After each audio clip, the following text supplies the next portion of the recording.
Channel 4 News begins right now with a breaking news alert. An elementary school massacre in this Connecticut town, one of the deadliest school shootings in U.S. history. I saw some of the bullets going past the hall that I was right next to, and then a teacher pulled me into her classroom. 26 victims at the school are dead, 20 of them children. Dozens of parents stricken at the heartbreaking news. There's 20 parents that were just told that their children are dead. It was awful. President Obama addressing the nation, wiping his eyes a couple of times, saying he was reacting not as a president, but as a parent. The majority of those who died today were children. Beautiful little kids between the ages of 5 and 10 years old.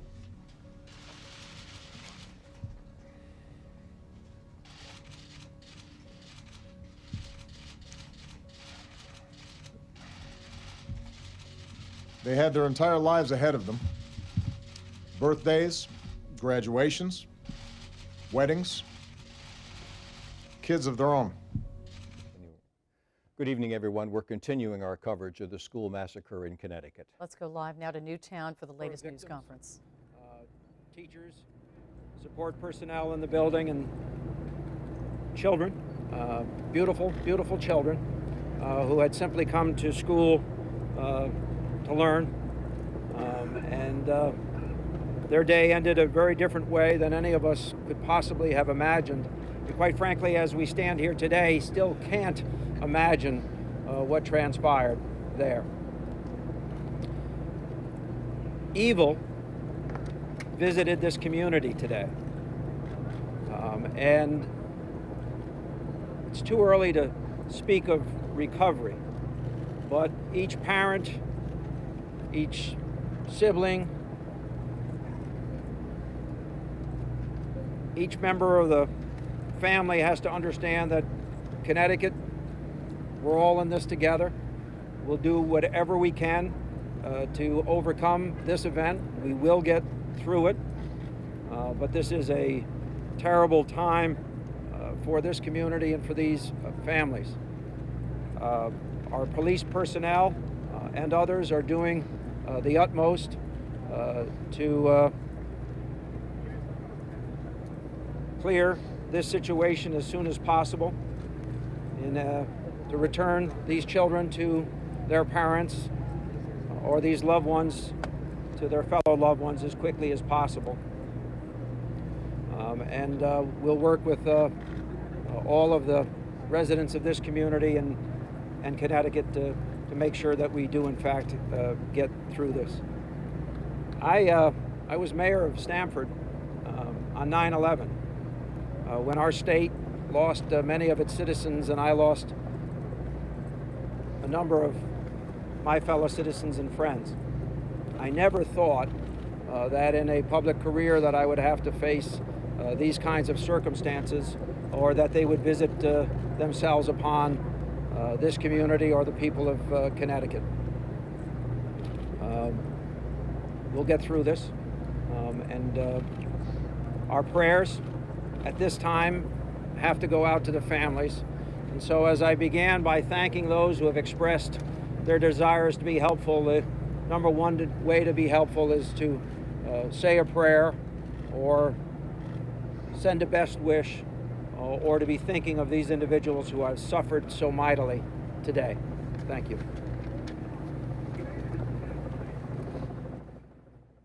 The governor of Connecticut speaking out on this horror of the day, saying evil visited this community today.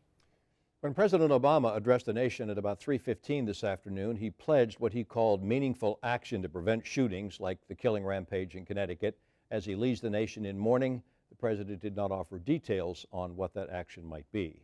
The terror of this morning's attack at Sandy Hook Elementary still sinking in. We have a live look at the school in Newtown, Connecticut. Investigators say their first priority is to identify the 20 children and 6 adults who were murdered. Now here's what we know right now. 27 people are dead at the school.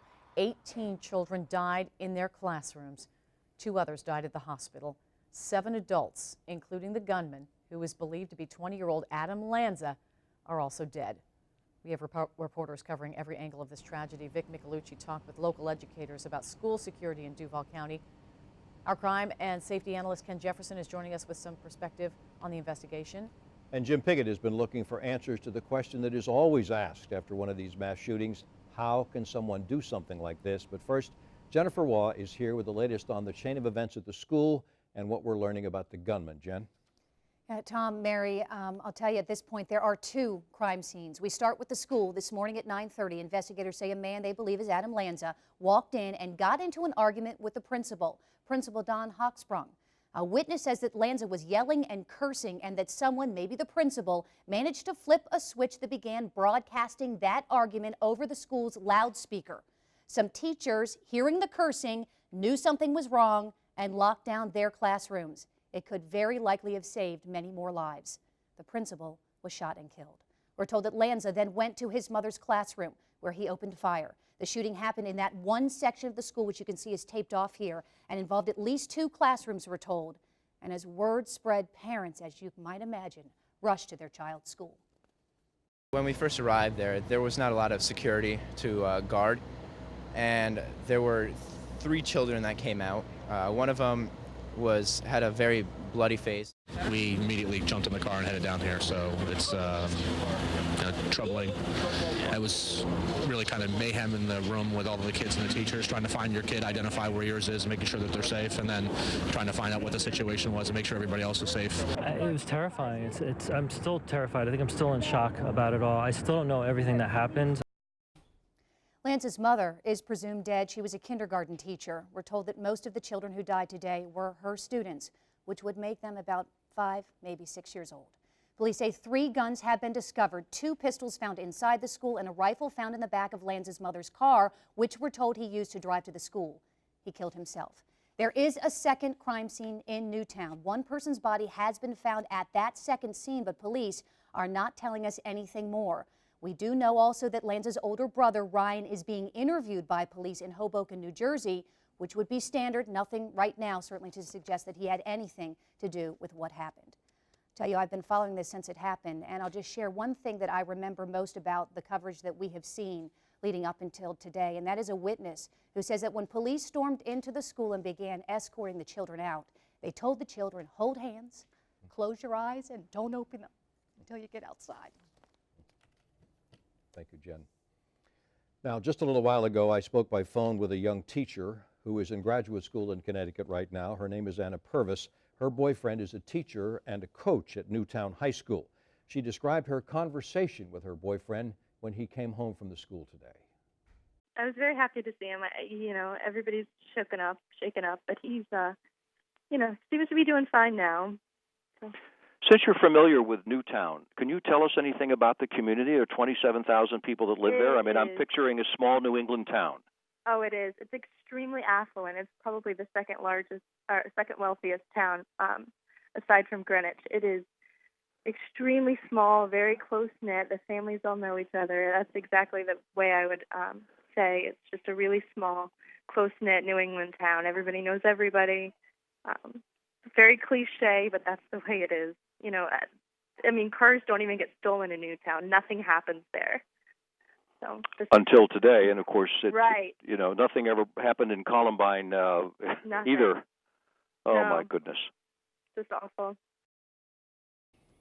That was Anna Purvis, who told me that when she finishes graduate school, she's going back to the classroom and be a teacher again. Our crime and safety analyst Ken Jefferson joins us now. Ken, what are the next steps in this investigation for those police in Newtown? Well, Tom and Mary, as you can imagine, they've got a lot of work ahead of them. They've got to actually work backwards and get to where they're trying to go. As you can imagine, a very horrific crime scene with bodies lying around while they're searching the area, trying to look for the active shooter. So they're going to have to continue in that vein. As you saw throughout the day, as things unfolded, information kept changing, and that's because it's very fluid, and it's still fluid. There's still things that we don't know, things that they're doing that behind the scenes that we're not aware of to bring it all together. Can you describe for us the emotional trauma that police officers and other first responders are trying to deal with now as they process this just unthinkable murder scene. Absolutely.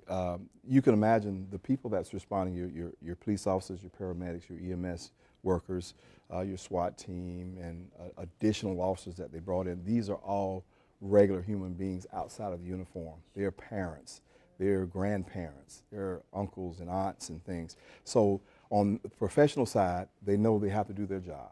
On the other side, the human side, it affects them just like it affects anybody else. Sure. It's very difficult to maintain composure when you can imagine a 5-year-old taking a bullet and losing his life.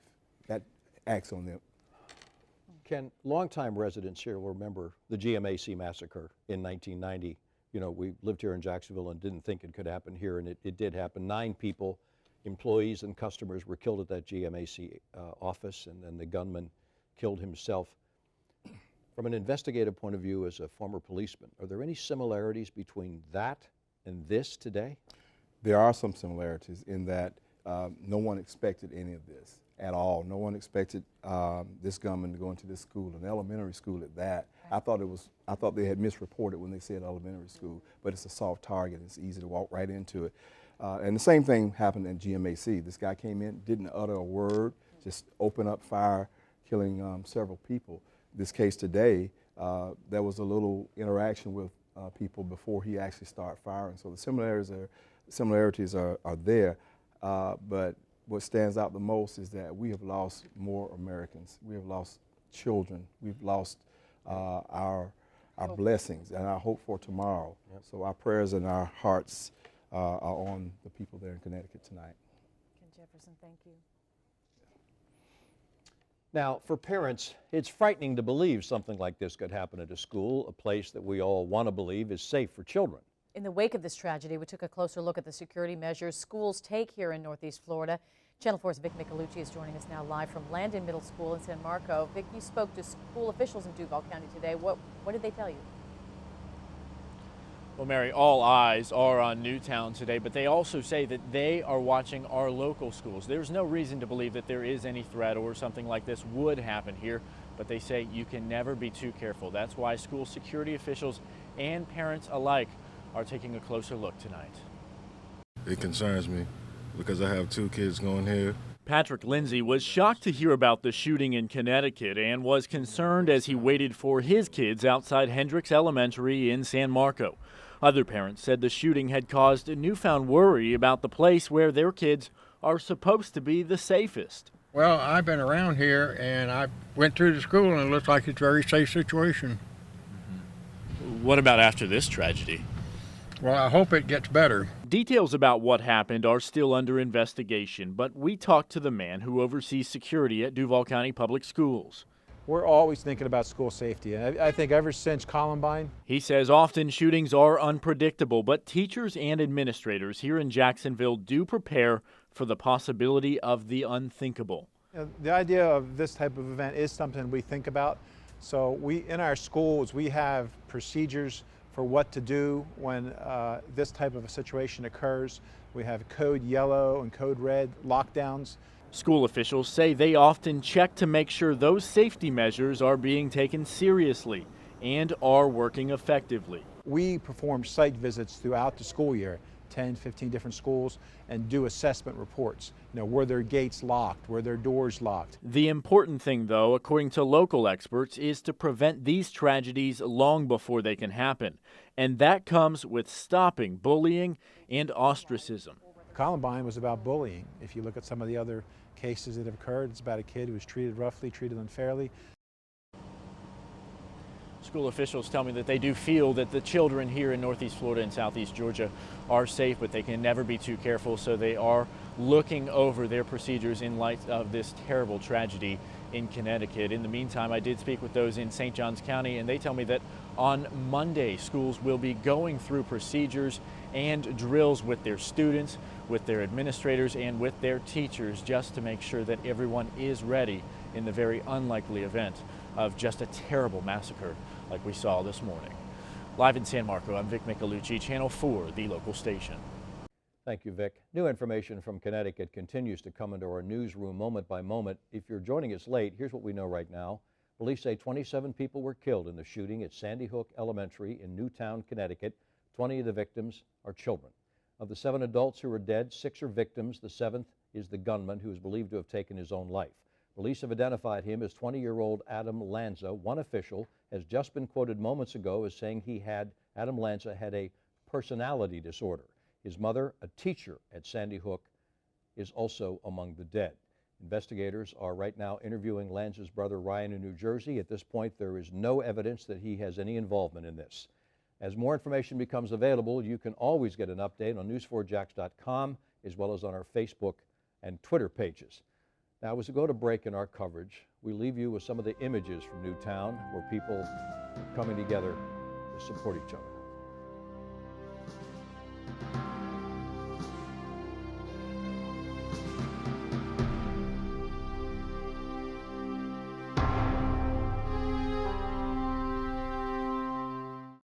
Today's attack at the Connecticut elementary school is one of the deadliest mass shootings around the world. Just this year, we've seen a number of them. First, in February, 17-year-old T.J. Lane confessed to going into his Ohio high school cafeteria, shooting students at random. 3 people died. In April, police arrested 19-year-old Jake England and 32-year-old Alvin Watts, accused of gunning down 5 men in Tulsa, Oklahoma. Police say racism was the motive there. Then in July, 24-year-old James Holmes was arrested for opening fire inside a movie theater in Aurora, Colorado. At least 12 people died. Now, just 1 month later, this man, police say Army veteran Wade Michael Page, killed 6 people at the Sikh temple just outside Milwaukee in August. 3 others were hurt, including a police officer. Of course, this past Tuesday, 20-year-old Tyler Jacob Roberts was arrested in connection with the mall shooting near Portland, Oregon. And one thing that particularly stands out in most of these mass shootings is the age of the suspect. Many of them are in their teens or their early 20s. Channel 4's Jim Pickett joins us now live. Jim, you spoke with a psychologist today. What did he say about these mass killings? Why it seems so often the suspects are so young? Well, there are a number of reasons, and it gets very complicated. But number one, the reason that they're probably male is because they feel invulnerable. They also want some type of revenge, and there are other things as well. This kind of thing is almost impossible to prevent. Dr. Stephen Bloomfield has talked with murderers, but not mass murderers, because most of them are either killed or commit suicide during the crime. In recent history, we've seen many shooting sprees like this, and in each of the cases, the gunman is usually a young man. I asked Dr. Bloomfield why that is. I just think it's more access.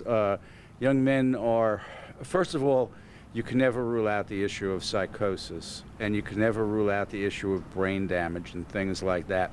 And typically what happens is, as people get older, people with serious mental illnesses where it might be a factor, it becomes identified. But with a young man, that mental disorder may not have emerged yet. We see young men for a number of reasons. I think we see young men because of impulsivity, because of a sense of distorted narcissism, their own self-importance, which is normal at that age, but now it's magnified somehow. And that's why we've seen the terrible crimes like the theater shooting in Colorado, the mall shooting recently in Oregon, and now the elementary school shooting in Connecticut. One of the common themes in murders like this for the murderers is some kind of revenge, that this wasn't random. I mean, we know this wasn't random. His mother was a teacher. And we know that this is going to be dissected and studied for weeks, if not years to come. And it's just a matter of people now learning to grieve with this. We're live on the South Side. Jim Pickett, Channel 4, the local station. Thank you, Jim. We'll continue to follow this mass murder at a Connecticut elementary school. An update we just received on the gunman is that he was known to have a personality disorder. Right now, flags are flying at half-staff at the White House and elsewhere in Washington out of respect for those lives lost. An entire nation in mourning. We'll be right back after the break.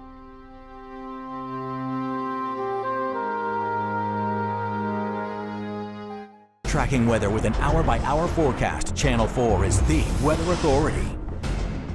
All right, a very difficult way to get into the weekend, but tonight we did see the sun briefly as it went down, and again it was a lovely finish, but now the clouds have actually returned across the area.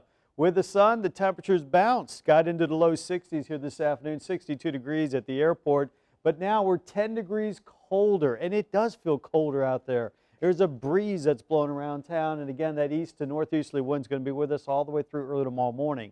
The good news, the winds are going to turn direction. They're going to turn southeasterly, and when that happens, they'll help to blow out all the clouds that we'd seen off and on throughout the last couple of days. There they go, right around 4 o'clock, those clouds moved out, but this is a new band of clouds beginning to develop. They'll push inland, and I do think it'll be a fairly cloudy start early tomorrow morning. There have been some scattered showers. What you're looking at the last 3 hours here on the Live 5 Doppler radars, and if we look offshore, you can see some of these scattered showers here. Because of that, there is the outside chance that we could see a shower across Jacksonville during the day tomorrow, Saturday. So if you get the extra clouds and get a little sprinkle or something, be aware it was in the forecast. By Sunday, though, look at that. Southerly wind kick up a notch and milder, if not downright warm temperatures roll in. And we actually get some sunshine, earnest sunshine late in the day. Overnight tonight, 55 along the coast, World Gulf down to 49, downtown 50, Palatka 51 degrees. Cooler along the beaches again tomorrow, only in the upper 60s, 70-ish in the downtown, 71 in World Gulf. The further inland we go, the colder it'll be overnight tonight, but milder during the daytime hours tomorrow. McClenny overnight tonight, 49 degrees, 53 in Keystone Heights. And during the day tomorrow, again, milder temperatures in spots where we could get into the mid-70s. I think actually Gainesville, which was showing 72 there, could get close to 75 degrees tomorrow afternoon. Tonight, a cold one in Georgia. Clear skies for those folks. 45 in Waycross, 47 in Hunter. That cool air is spilling down US 1 into Nassau County, by the way. Even along the coast, they're pretty chilly overnight. Daytime temperatures tomorrow showing the upper 60s to around 70. But with the extra sunshine in Georgia, those temperatures there could also get into the low to mid-70s. It all depends on this. See the clouds? Clouds and fog. They'll return overnight tonight. With some luck, those clouds should burn off or move on out by the time we get to around 12 noon. And if that happens, we'll get the milder temperatures like into the low 70s. But also notice that 10% chance of rain, that is going to be in the forecast as well. There could be a quick little passing shower, especially along the coastal areas. East of I-95, that little shower probably won't last more than 15 minutes. Best day this weekend, Sunday, warm, 78. Rains return on Monday. Tom and Mary, strange thing is, the cold air kind of leaves us once we get through the weekend. It's not really back. Thank you, John. Right now, a crowd has gathered outside the White House. They're holding a candlelight vigil. We're told that they're advocates of gun control. They're responding to the mass murder this morning. 20 of the victims were children. We'll have another update coming up after the break.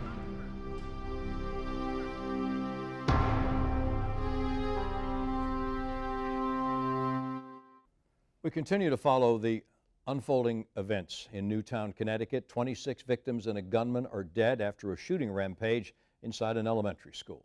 Here's what we know. The gunman has been identified as 20-year-old Adam Lanza.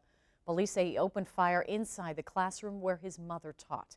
His mother, Nancy Lanza, and the gunman were both found dead at the scene. Now police believe the gunman may have had a personality disorder. We'll continue to update this story as information becomes available. When we're not on the air, you can always find updates on news4jax.com as well as our Facebook or Twitter pages. You can look for the hashtag school shooting. Stay with us, there's more to come. The news continues with Rob and Jen right after the break.